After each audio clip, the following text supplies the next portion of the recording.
important ally. And so from the defense perspective, we will continue to work together with our great partners to build and modernize your capability as well as increase our interoperability. China hits out at the U.S. following the visit of the latter's defense chief, Lloyd Austin, in the Philippines. The Chinese embassy says Washington continues to step up military posture, which escalates regional tension and undermines stability. China is cautioning the Philippines to resist getting dragged into, quote, troubled waters. It opens the Philippines greater risks because, with American military troops in the country, you will also allow the Philippines to be the magnet of military attack by American adversaries. Maraming nagsabi na Marcos Jr. will be another Duterte, right? He'll be super friendly to China and he'll continue the kind of anti-Western policies, but none of that is happening. A call out for the United States and for the Philippines, a call to be cautious. China is accusing the U.S. of military posturing that only fuels tension in disputed territory. To Manila, Beijing says, watch out and do not get dragged into, quote, troubled waters. Where is this going next? We will discuss in this episode of The Chiefs.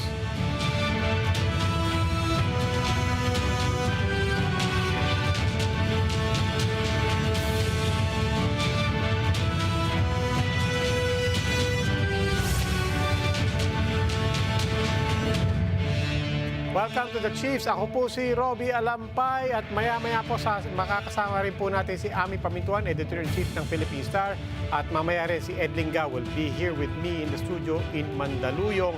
But for now, we go straight to our guest, political analyst Richard Herdarian. Professor Herdarian, welcome back to The Chiefs. Mukha tayong dalawa muna. Pleasure as always. Sige, let's pick it up from what you said. Yeah. Is this a surprise? No, this has been in the pipelines for quite some time. So, noong October pa lang, may sinulat ako a number of articles saying that the Philippines will inevitably be central to U.S. strategy. Hindi lang sa West Philippine Sea, pero sa Taiwan rin. But that's the perspective. If you say U.S. strategy, that's the perspective of the United States. Right. All this talk about not just the United States, the Indo-Pacific, everybody's recalibrating. Right. I saw the white paper from Canada. Right. They're explicit about an Indo-Pacific strategy as well. But when you say that the Philippines will be central, Right. that's taking it from the perspective of the Americans. Definitely. But did we think that the foreign policy of the Philippines under the Marcos administration would look this way? Well, to be honest, I think one thing, at least I got right, was that he will not be like Duterte. Right? You can look at my writings back in June last year. I said he'll be more like his father, multi-vector, close to the U.S., but reach out to the other side. But yung pivot niya back to the U.S., yung velocity has been much faster than I thought. No? So honestly, I was expecting ma-finalize itong EDCA coverage and madoble potentially after yung kanyang official or state visit to the White House in April pa. Okay. So on the record, I said, let's wait until April. Just the other day. And boom, sa pagbisita ni Austin pa lang, eto na. I mean, interesting, it seems like every time Secretary of Defense Austin comes to the Philippines, something major happens. The last time he was here in 2021, na-restore yung VFA, as si Pangulo Digong ay nagpasalamat sa kanya for showing solidarity because of the vaccines and everything. This time he's here, boom, already na-finalize na. Hindi lang yung full implementation of EDCA dun sa 5 bases. Dalawa dyan may direct na kinalaman sa West Philippine Sea, Bautista Air Base Palawan, Basa Air Base Pampanga. But now 4 undisclosed location. The question is, how north is north? Is it going to be in Cagayan, in Isabela mainland proper in Luzon? Or are we going to go all the way to Fuga Island and potentially Mavulis? How open are you to keep calling that undisclosed locations? Or are you fairly confident that, because there are a lot of reports going around kung saan malalagay ito. Right. A lot of it in the north, near to Taiwan. We're talking about Cagayan. Right. How confident are you in projecting where they will likely be? For me, kasi it could be a mix of things, no? So So for instance, alam natin the Balikatan will be in Ilocos Norte in April. That's also north, right? Another north. And it's going to be the biggest Balikatan ever, like 16,000 troops potentially from 8 to 9,000. Now, ang pwede kasing gawin is like, we know what's going to be the menu. We just don't know the exact ingredients that will go into the some of the dishes there, main dish there, right?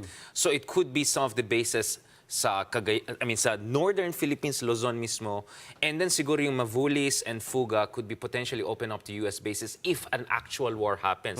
Because remember, between peace and war, so many things can happen. Yes. Right? So, yung pag-implement ng EDCA could be adjusted to all potential contingencies na pwede mangyari between now and a potential warfare. Yeah. So in short, it's not only na hindi finalize siguro yung locations, it's hindi rin siguro ma-finalize anytime soon yung exact way the EDCA will be expanded in its implementation. We're not talking about number of exercises, number of US troops coming in, the nature of weapon systems that will be prepositioned.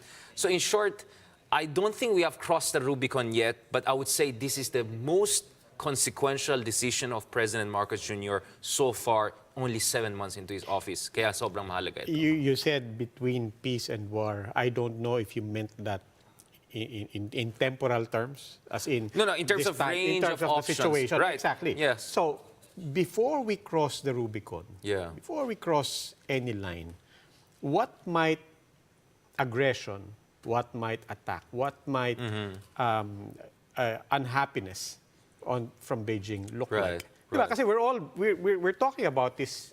We're talking about bases. We're talking about military exercises. Correct. But let's face it, it won't necessarily come to traditional warfare. Right. And there are many ways that we can get hurt. Right. So there's a 50 shades of potential diba? contingency before all-out conventional warfare. Yun yung tinatawag na hybrid warfare to get it from the Russian strategies, no?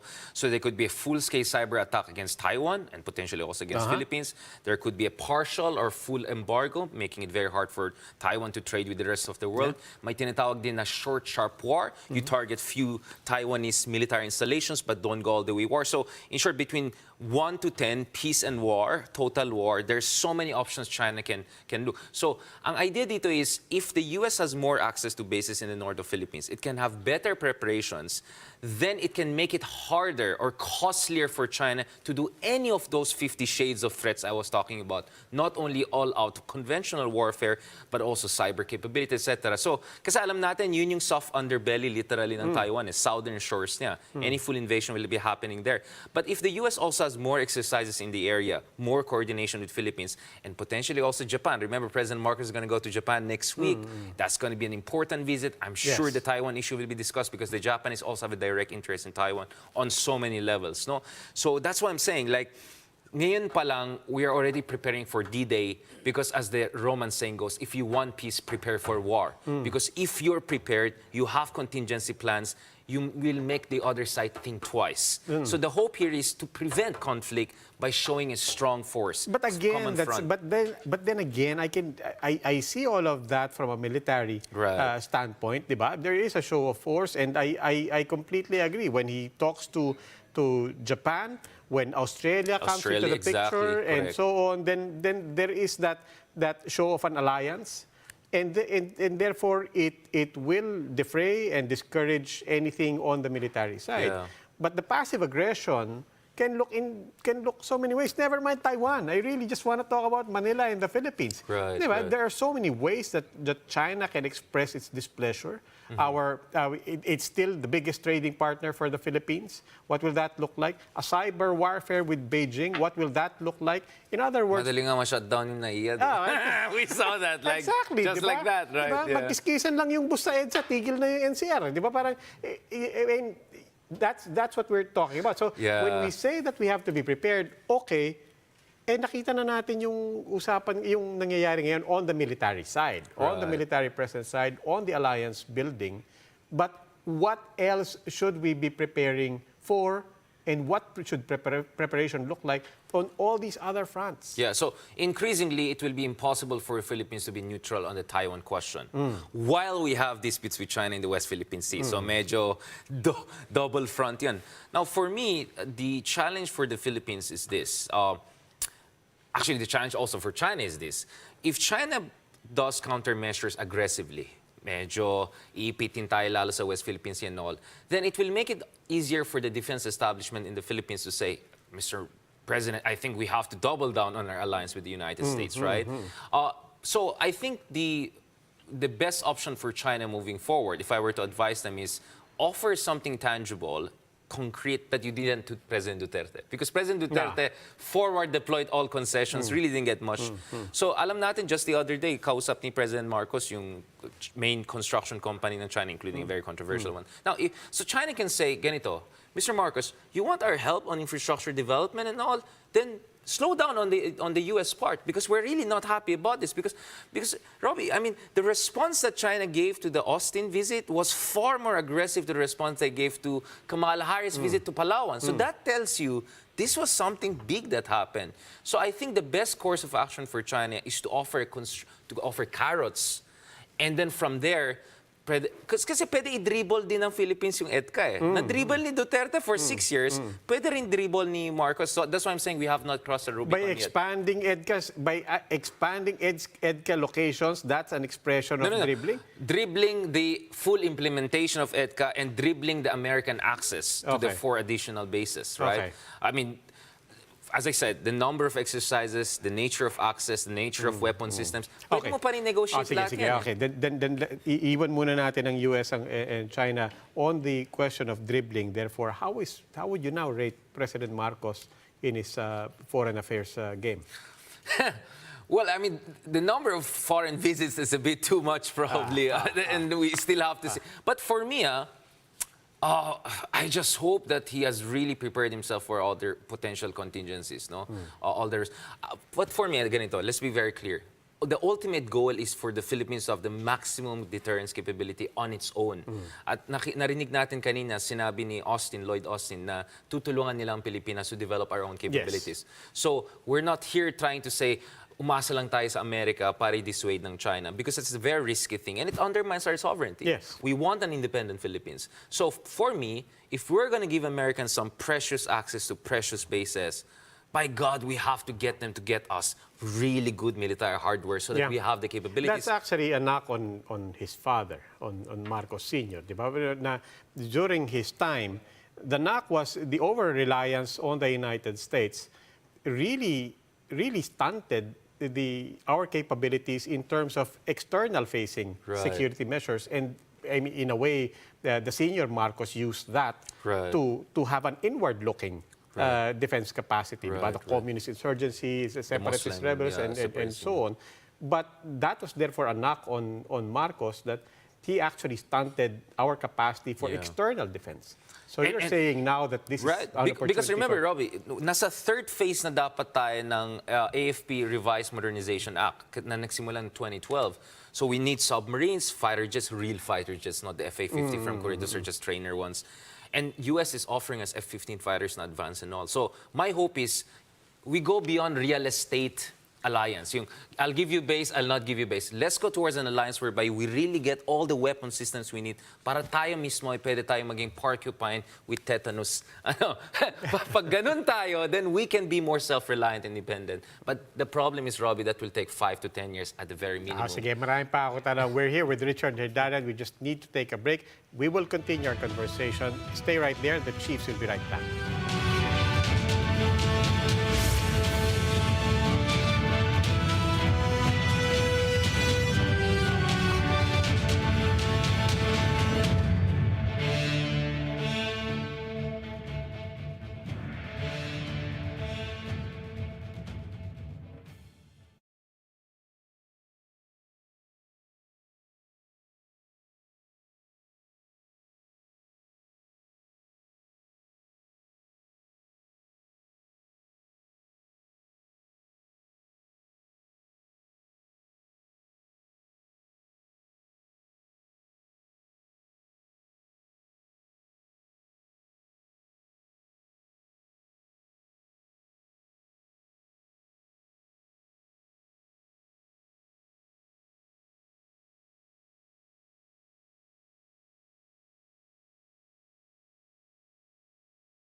Welcome back to Chiefs. We continue our conversation with Richard Heydarian. At kasama na rin po natin from Manila in the port area, Editor-in-Chief ng Philippine Star, Ami Pamintuan. Ami, welcome to the Chiefs. And ito, si Richard Heydarian, baka may tanong ka. Sorry, I'm late. Richard, late last month, merong story, no, the four-star U.S. Air Force General issued a memo to his men na maghanda daw for war with China, which he is projecting to start in 2025. Kasi sabi niya, mag-election daw sabay yung Taiwan and US in 2024, and Xi Jinping will take advantage of the situation, and the projection niya by 2025, umpisa na yung gera. Do you agree with that assessment? I think he used the word gut feeling, and suddenly that reminded me of Maverick Top Gun. Diba? May line dyan si Tom Cruise na, don't think, just go with your feelings. So that's going to be my initial take on that. I don't think that's based on any serious assessment, because we know the United States has no direct intelligence on the inner workings of Zhongnanhai. They don't have that. They just don't have that capability. So this is really a gut feeling based. Para sa akin, there are a number of factors to keep in mind. The first thing is, actually, President Xi Jinping has showed his ability to completely U-turn on many important issues, including dun sa COVID policy. And I won't be surprised that he'll also try to reassess any initial plans that they may have had to more coercively incorporate Taiwan. Because yung tone niya in 2019, I remember some of the big speeches that President Xi Jinping gave, was much tougher than the tone we hear from him on Taiwan in more recent months. So I think what happened in Ukraine made them think twice. If Russia nga hirap na hirap sa land warfare against Ukraine, wow, it's going to be way more difficult against a far more modernized Taiwan, and it's going to be an amphibious attack. So that's one thing. The second thing is, it depends who's going to be the next president of Taiwan. So far, Tsai Ing-wen, even if her party is kind of separatist, she was very careful not to cross certain red lines by, among others, formally calling for independence of Taiwan, right? Which they have not done yet. They have de facto but not de jure, no? And so mahalaga dito yung magiging next leader ng Taiwan, whether the next leader is more anti-China and more explicitly separatist. So that's also important. And the third thing is, kaya nga mahalaga yung EDCA, gaano ka-prepared ang Amerika at mga ibang relevant allies, not only Philippines, but also Japan and Australia, who will inevitably be involved in any contingency. If all of these allies prepare sufficiently, then that could make China think twice. That's why most experts, I don't know about the gut feeling of this Maverick Top Gun people in the U.S. Air Force, but most experts will tell you that it's unlikely we're going to have war in the next 5 years or so at the very minimum, no? But yes, there's also another aspect here. I'm sure the hardliners in China are thinking like this, because pag titignan mo in the next 3 years, actually China has a comparative military advantage over US, because ang US ngayon ay spread all over Europe problems, Middle Eastern problems, and now Asia problems, while China is concentrated here. So the US will not be able to preposition or reposition its naval posture up until 2026, 2027. So if you're a hardliner military official in China, you would want to strike now. Richard, but I don't think that's Xi Jinping's way of thinking. May tanong ako dyan. You mentioned the hardliners in China, and I think this is related to Ami's question. Talking about 2025 elections in the United States, that's a political year for us as well, for midterms, Taiwan as well, and so on. But I want to understand and that basically goes to the reminder, all politics is local. Diba? Sure. You mentioned the hardliners in China. I want to understand something about Xi Jinping in China. We keep taking it for granted that, we keep saying, this is a president for life. He showed his muscle, diba? Parang wala namang kalaban yan diba? And you mentioned yung papalit-palit, he can change his decision anytime. That's a luxury for somebody who's really very powerful. In charge, But what pressures is Xi Jinping actually subject to? Is there actually a vulnerability there that local politics in China figures into how he might be thinking by 2025 or over the next 5 years? Yeah, as I said, if the U.S. doesn't have direct intelligence to what's happening inside Zhongnanhai, then no experts has it. So anyone who says, I know what Xi Jinping is saying, all of these people writing biographies, they don't know what they're talking about. But the problem is, but we know what are the bigger structural problems for China, right? And Xi Jinping is more or less a rational person, so we can at least anticipate the next moves, no?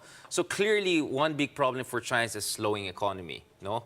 So I'm not sure picking a big warfare is the best thing while your economy is slowing down, unless you're so desperate you want distraction. But I don't think China is in such a bad shape whereby they desperate. Kasi yun ang problema sa Russia, di ba? The country is so much in trouble that Putin needed distraction. Yeah. That's why they went for war. So you don't want the corner beast. I don't think Xi Jinping is a cornered beast. I think Xi Jinping is a humbled, massive force on the global stage and is rational enough to recalibrate. The other thing, of course, for China also is, pati sila, they're still modernizing their armed forces. Eh. So nakita natin some glimpses that they're catching up with the US dun sa ginawa nila exercises around Taiwan. But China is an untested military power. The last time they went to conventional warfare, they got humiliated by tiny Vietnam in 1979. So I think the Chinese are rational. In short, the risk appetite of Xi Jinping is much more calibrated than, let's say, Putin. Okay. And that gives me Sinabi reassurance. naman ng US government, yung sinabi ni General Minihan, it doesn't reflect thinking in Washington, ano? Pero just in case nga, no, paano kung mangyari magkaroon ng miscalculation, quote-unquote, in the South China Sea, magkaroon ng some kind of armed encounter. Right. Yun ang criticism ng mga tao rito sa EDCA. It's putting us at risk. Pero since we're part of a mutual defense treaty, it's mutual, remember, and we are a treaty ally, do we actually have a choice? Can we actually stay neutral? Allies can't be neutral. Magkaroon niya ng ganyan problema. Allies can be neutral, especially when an actual war happens. As a good friend of mine put it in Washington, D.C., he said, not in government, but also, sinabi niya, imagine a situation like that. May gyera dyan sa southern Taiwan, namamatay yung mga sundalong Amerikano, andito lang yung mga troops ng Philippines sa Mavulis at Fuga at sabi na, ay, neutral kami dyan. The moment we do that, patay na yung alliance. There's no point in having any alliance anymore. And the Philippines will be in a very tough position. Kaya ngayon pa lang, we have to pivot and we have to make some big decisions and preparations right now. So that's really the dilemma we're facing right now, because of our geography and also because of our position. Okay. So let's go back here to the Philippines. Let's go back to President Marcos. So we're talking about how he's handling these two giants. I mean, the metaphor, of course, is that we don't want to get trampled underfoot sa away nitong dalawang giants. But is there any other way of looking at it? Well, for me, that's why we're looking forward to what's going to happen in the Japan visit. Remember, everyone talks about the two big elephants. No one talks about the giraffes and the lions and hyenas and all. I mean, Japan is a third largest economy in the world, and it's going to double its defense spending over the next 5 years to 2% of its GDP. It's going to allocate hundreds of billions of dollars to build its capabilities. Australia, because of AUKUS, will have more capability here. So what I'm going to watch out for, Robbie, is not only what we do with the U.S., but what we do with Japan, with South Korea, with Australia. Remember, Let's throw in ASEAN. How do you see the term is integrated deterrence. Let's throw in ASEAN. What does this signal to ASEAN? How do you see ASEAN playing a role here? There's no ASEAN when it comes to serious military issues. There's no such thing as ASEAN. There's Singapore, which is close to the U.S., but reasonable relations with China. There's Indonesia, which has its own concern with China, but doesn't want to get involved. And then there's the Cambodias and Laos and Myanmars of this world, which are too dependent on China to say anything. So there's no ASEAN to speak of. This is my problem with the critics of EDCA. I completely get your point. We don't want the Americans to come here and trample upon our sovereignty. But what's your solution? Because if your solution is, hingi tayo ng tulong sa ASEAN, give me a single evidence that ASEAN has really helped us in the West Philippine Sea dispute. It's the opposite. ASEAN has enabled China by not even bothering to make a direct criticism of what's happening on the ground. And there are a number of ASEAN countries. Vietnam has taken a stance. Malaysia has taken a stance. Vietnam and Malaysia have taken stance, but the point is, are we developing our relations with them the way we should? Remember, matagal namin sinabi, forget about the code of conduct negotiations under ASEAN. It will never go anywhere. Do a code of conduct with Malaysia and Vietnam, because at least yung dalawang bansa na yan may respeto sa UNCLOS at yung arbitration award natin. That's why for me, I don't believe in ASEAN multilateralism. I believe in intra-ASEAN minilateralism, working with the few countries who really matter and who are really going to help us, who also have the stakeholders guts. in the South China Sea. Yes, exactly. Malaysia, Vietnam, that's it. And to a certain degree, Singapore and Indonesia, the two big brothers within ASEAN. But ASEAN as a whole, wag tayong umasa dyan. We're just fooling ourselves here. What about India? Are you seeing a greater military role for India?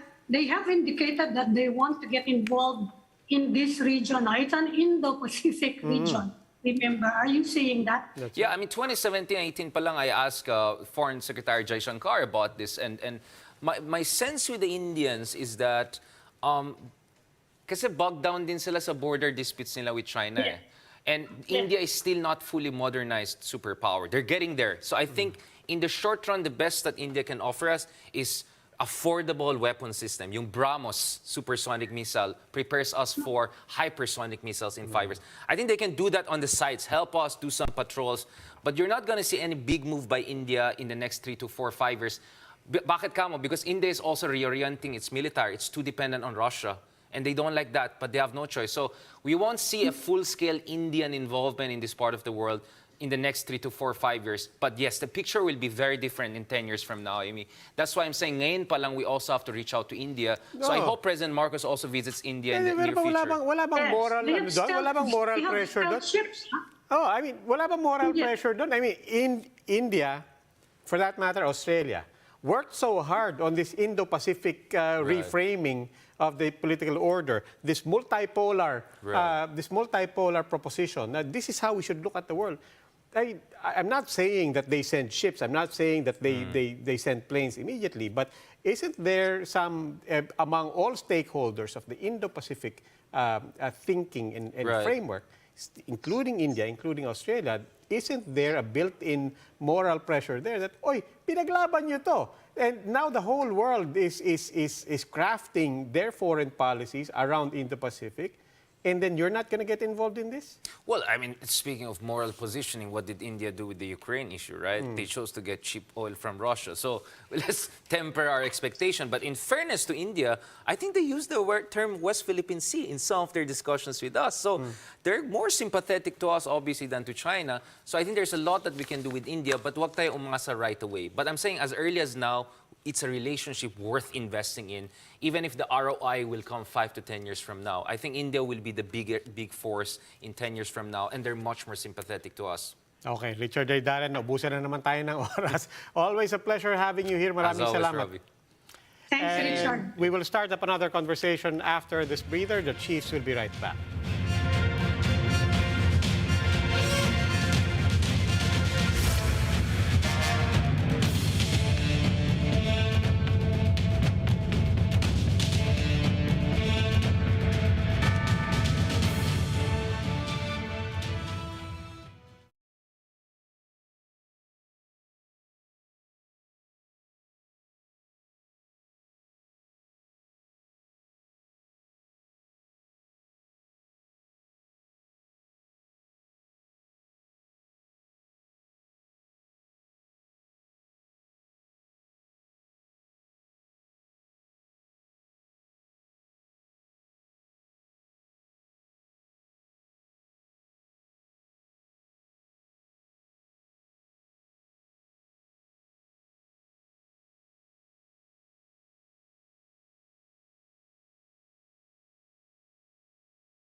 Okay ah, hindi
is planning to allow voting in malls. Magkakaroon po tayo ng test at mga mall sa Metro Manila. At pag naging successful po yun, gagawin natin sa buong bansa 2025 ang mall voting. Sa abroad po, pinagawa na po natin yung voting anywhere. Pero dito sa Pilipinas, mukhang magkakahirapan pa tayo. The city of Valenzuela will be holding a special election. That is after Rex Gatchalian, the city's first district representative, was appointed chief of the Social Welfare Department. Kapag lahat po ito ay plansado na, magsiset po tayo ng calendar of activities. At dito sa calendar of activities, kasama po dyan yung special election period na ngayon ay nagaganap nga po sa Cavite, yung filing ng Certificate of Candidacy at kung kailan mismo yung campaign period.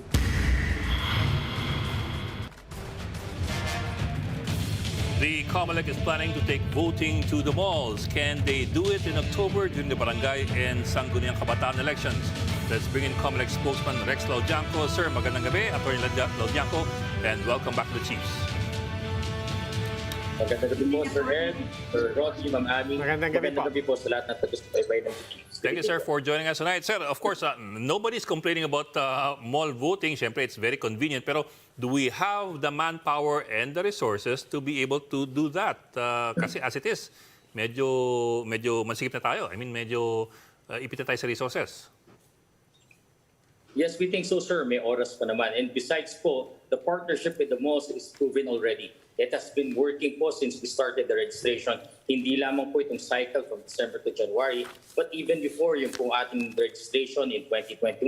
And in fact, kahit nga po nung July 2022, no? So it's just a matter of positioning which barangays we will be able to cater with the mall registration. Tandaan po natin, yung pagsiset po natin ng polling place ay dapat po kasi within the proximity doon sa barangay na boboto. Ang tinitignan po natin dyan, dapat hindi na namamasahe o nagko-commute yung kababayan natin boboto. Practically, it's a walking distance dapat. So, ang primarily, pag naituloy po namin ang pilot testing, yung barangays po sa paligid ng malls ang magbe-benefit dito. Sir, ulitin lang po natin yan, barangays, plural. Hindi lang yung kung saang barangay nakasituate yung mall. That is correct po. Katulad nga po dito sa Manila, alam naman po natin, isang kanto, dalawang kanto, dalawa, tatlong barangay na po yan.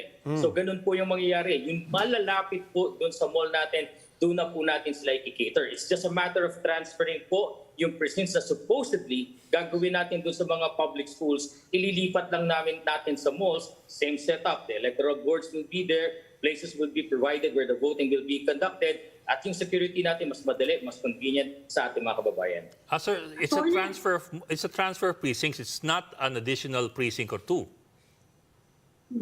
That is correct. Because tandaan po natin, yung pong pag-establish ng precincts, first yung established precincts, then we cluster them. It's just a matter of positioning them po dun sa polling places. Precincts may be established independent of the schools po. Nilalagay po natin yan dun sa schools after we have established them. So same pattern po dito sa malls. Na-establish natin ang cluster precincts. Sinong cluster precincts ang malapit at mas convenient na bumoto sa malls, and then sila po yung ipoposition natin na boboto dun sa malls na makakapartner po natin.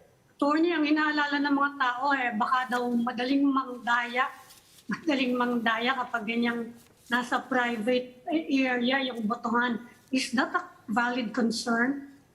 Hindi po namin nakikita yun, Ma'am Abby, because the same teachers, the same set of electoral boards will be serving at the mall. Ang kagandahan pa nga po nito, kadalasan po kasi sa mga public schools natin, wala pong security guard. Kung meron man, isa lang. Dito po sa malls, from the entrance to the malls to the queuing, lahat po yan guarded ng security, at nakita po natin dito sa kagaganap lang ng registration na ang mall guards, ang mall personnel ay nag-a-assist sa tao. Tinutulungan nga po sa pag-ayos ng queues, inuupo po sila ng maayos sa pilahan, sa holding area, and then escorting them to the voting area. So ito po yung mga best practices na nakita namin and we're willing to take advantage of pag nag-pilot testing na po tayo ng mall voting. Sir, speaking of pilot testing, apart from the location, malinaw na yan, mayroon tayong bagong location, susubukan natin and so on. But apart from location, anong bago sa palakad natin sa pagpatakbo ng ating elections? Remember, sir, ito pong, Sir Robbie, ito pong barangay at SK elections, ito po ay manual elections. So wala po tayong transmission. Why? Because yung pong boboto sa atin, dun lamang po sa presinto, dun din po bibilangin ang boto, at practically yung canvassing at proclamation po, the same precincts po, it will be done there. But pati yung pagpo-proclaim ng nanalo. So ito po ay traditional mode of voting. Hindi po tayo masyadong nagpo-focus on automation. Why? Una sa lahat po, the budget. We have tried so many times the past year na increase yung budget natin. Ang target nga lang po sana namin, ma-increase yung honoraria ng ating mga electoral boards, but we failed even in the tax exemption, even man lang dun sa supposedly makuha na, cover na ng COMELEC ang tax. In these 3 attempts, nag-fail po kami. Now, kung mag-automate po tayo ng barangay, remember po, for almost 43,000 barangays na po ang nasa Pilipinas. We can only imagine 43,000 sets of ballots na iba-iba yung length po ng haba ng balota dahil iba-iba po yung number ng ating mga kandidato. Piniprint po kasi natin beforehand. Isa pa po, tatagal po yung ating election period, pati na rin yung period ng filing ng ating mga certificates of candidacy. Sa barangay po kasi dahil maliit lamang po barangay, normally around 15 days po before the elections ang filing ng COC. And the next 10 days after the 5 days po ng filing ng COC, yung ating campaign period. Kung mag-automate po tayo dito, we need to prepare months in advance and the COCs must be submitted months in advance. Kung may nga po yan, katulad ng sa elections natin itong nakaraan, as early as October dahil we need to print these ballots. Medyo sa logistics and sa budget po, napakalaki ng challenge po pag nag-automate tayo. Sir, let's talk about the voters naman. Alam mo, one of the things that people were reflecting on during the pandemic at saka nung napopospone itong barangay elections. But during the pandemic, I think one advantage that really happened was that people suddenly discovered their barangays. They suddenly appreciated na mahalaga pala yung palakad dito. Iba yung ayuda dito, iba yung ayuda doon sa kabila. Mas maayos yung pandemic response dito sa amin, mas maayos doon sa kabila. So, are you expecting that because of that there is a heightened, not only a heightened appreciation for barangay leadership, but are you actually expecting na tataas, therefore, ang participation sa barangay elections? Yes, we are, Sir Roby, and we're also capitalizing on that. In the voters' education that we're doing since last year, especially nung second week po ng January, where we went to junior and senior high school students po natin sa schools nila, and we conducted the lectures there, and then after po sa afternoon, nag-register tayo sa kanila. Ito po yung in-emphasize natin. First, we expounded on the benefits and the works of the barangay. Nagulat sila, meron palang agriculture services dapat ang barangay. Hindi lang health services, social, daycare, kundi pati yung peace, medical, lahat po yan. Ipinakita natin ang role ng barangay dito sa ating lipunan.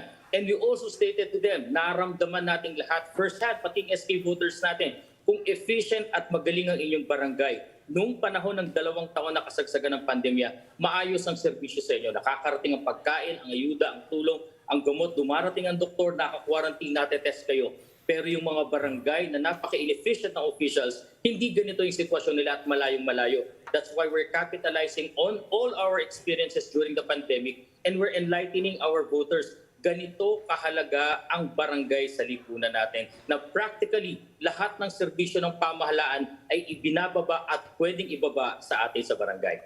Attorney, buhay pa yung petition sa Supreme Court to move the elections to May. Paano pag pinagbigyan ng Supreme Court? Are you ready to move it to May? That's correct, Ma'am Ami. During the oral arguments po last year, dun sa case ni Attorney Macalintal versus COMELEC, it's Republic Act 11935 which is in question. So tinanong po kami, if not December 2022, kailan earliest magagawa ng COMELEC ang halalan? If not October 2023 also. And Chairman George Erwin Garcia stated po, boldly stated, that we could do it May 2023 onwards. And because of that po, tuloy-tuloy ang preparations ng COMELEC. Last January 23, we started again the printing of the ballots. In fact po, right now, as I'm looking at the report, we're done with 5 regions. We're done with several provinces also. And these are the priority deliveries po, yung malalayo. So ang mangyayari po nun after na February 2023 election registration board hearing, kung may madadagdag man po sa mga regions na ito na botante, yun na lang i-imprenta namin. So the rest po, tuloy-tuloy tayo dyan. The deliveries of the other supplies and equipment, tuloy-tuloy po ang dating. And we are projecting as early as March or early April, ready na po kami at handa na kami mag-deploy. So anytime sabihin po ng Supreme Court, ano man ang petsa ng halalan, May onwards, again po, ready po ang COMELEC. Sir, lumaki at luminaw yung papel ng barangay nga nung pandemya. Biglang sila nagpapamigay ng ayuda and so on down the line. With all these things, do you expect na magiging mas mainit itong barangay elections considering na parang mas malaking stakes? That is correct, Sir Ed. Kaya nga po, traditionally, kung mapapansin niyo po to differentiate with national and local elections. Sa national elections, as early as October filing ng COC, hindi namin nakikita pang umiinit yung halalan, napapantayan pa namin, naayos namin. Pero sa barangay po, traditionally, yun nga po, 15 days lang po before the elections ang ating filing. Why? Tandaan po natin sa barangay po, medyo nagiging personal ang labanan. Natakita na po natin doon sa ibang lugar, magkapatid, mag-ama. At ang kahirapan pa po dito, sa magkapitbahay, pag nagkampihan po yung magkakapitbahay sa kanilang kapitbahay, yung isang kapitbahay hindi kumampi, madalas po nag-aaway na sila or may samaan ng loob. Kaya nga po, yung aming binabantay, yung peace and order situation, katuwang namin ng PNP at AP. Logistically, pareho lang din po ang logistics, pero pagdating sa peace and order, mas masinsin po ang pagbabantay namin dahil barangay na po ang tinitignan nating pagtutunggali. Pwede na ba mag-shift? Meron pa kayo ngayong kailangan asikasuhin, May nawala na namang member of Congress, si Rex Gatchalian from Valenzuela. Kumusta naman yung preparations niya? You have to hold special elections, di ba? Not yet so, Ma'am Ami. Hindi naman po sinasabi namin kagad. To be clear about it, ang sabi po kasi ng Section 9 ng Article 6 ng Constitution, in case there is a vacancy in the Senate or the House of Representatives, a special election may be called to fill that vacancy, and that the senator or the House member elected should only serve for the unexpired term. Kasi may conditions po yan. Tandaan po natin, yung declaration of vacancy, it is within the province of the House of Representatives. Yung calling for the special elections is also within the province of the House of Representatives. And more so po, yung kung pagbabudget sa halalan, it's within the province of Congress. So ito po yung tatlong bagay na tinitingnan namin. Hindi namin sinasabi sa COMELEC na agad-agad may special elections. What we are saying is kung magkakaroon po ng resolution ng Congress, declaring a vacancy, calling for a special elections, and providing for a fund for the special elections, nakahanda po ang COMELEC. Kung hindi pa po dumarating sa amin yan, dahil kami po ay tagapagpatupad ng batas, we'll just wait and see. Nandito lamang po ang COMELEC at nakahanda. So sir, unless and until that happens, bakante yung mangyari. That is correct po. Pero alam naman po natin sa ating pong government, hindi po itong pinagtatagal ang bakante. Lagi pong nagkakaroon ng caretaker. Remember po sa case po ni Secretary Boying Remulla, nung siya po ay na-appoint bilang Secretary of Justice, immediately the Speaker of the House became the caretaker of the 7th District of Cavite. Hindi naman po nangyari sa ating Kongreso at Senado na hindi nagkaroon ng caretaker dun sa affected na legislative district. So we're expecting that, na magkakaroon ng caretaker. But as to the holding of the special elections, we'll wait for the decision of the House of Representatives. And if they do so decide, ready po at maghahanda ang COMELEC. Ganun pala, sir. So, the Speaker can appoint or volunteer to be the caretaker of the vacant congressional seat? That is the case, sir, dito po sa ating 7th District ng Cavite. The Speaker himself became the caretaker of the 7th District of Cavite. So practically, si Speaker Romualdez po ang caretaker at representative ng 13 Martires, Tansa, Amadeo, Inindang, Cavite. Until such time po na magawa namin yung February 25-2023 special elections. Wala bang time limit yan kapag ganyan na caretaker status lang?